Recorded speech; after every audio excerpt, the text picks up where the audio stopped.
Le cas de Varginha, c'est le cas numéro 1 au Brésil aujourd'hui. À vrai dire, le plus important de notre siècle. Il implique l'intervention des militaires dans la capture d'êtres venus d'ailleurs ou de créatures méconnues, de même qu'un vaisseau probablement appartenant à ces créatures.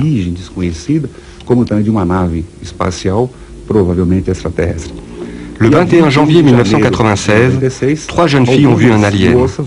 La créature, après avoir été capturée par les militaires, a été transférée dans un hôpital de la ville.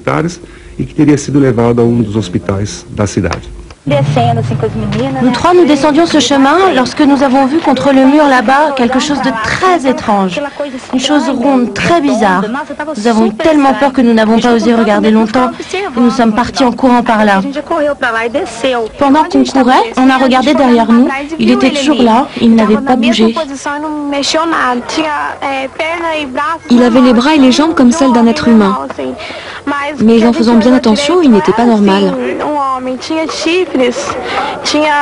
Il avait des cornes, la peau était marron et elle brillait comme s'il s'était enduit d'une sorte d'huile.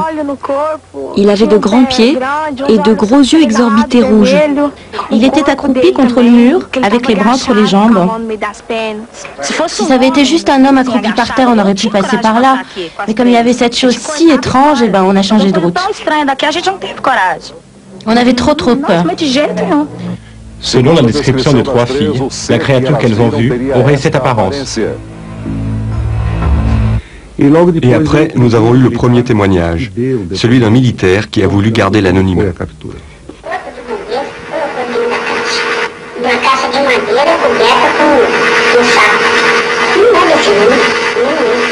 D'autres témoins affirment que l'étrange créature serait passée par l'hôpital régional. Cette dame nous dit que le gardien de l'hôpital a confirmé son passage.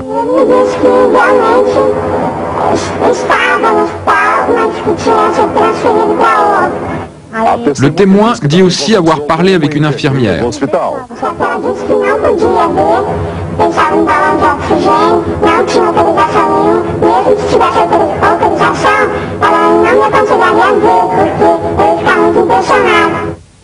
Ici, à l'hôpital régional, je peux vous garantir, et j'en suis convaincu, nous n'avons pas eu d'entrée de personnes ayant des caractéristiques différentes de celles d'un être humain. La mère de Valkyria et de Liliane a fait une déclaration. Elle affirme que dans la nuit du 28 avril 1996, 4 hommes habillés en costume noir sont venus chez elle lui proposer de l'argent. En contrepartie, ils ont demandé que les 2 filles enregistrent une cassette vidéo niant toute l'histoire. Si on avait accepté de faire cette cassette, ils nous auraient payé en liquide et non par chèque.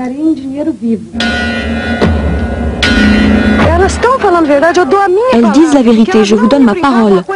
Elles ne plaisanteraient pas avec une chose aussi sérieuse, et ça j'en suis sûre.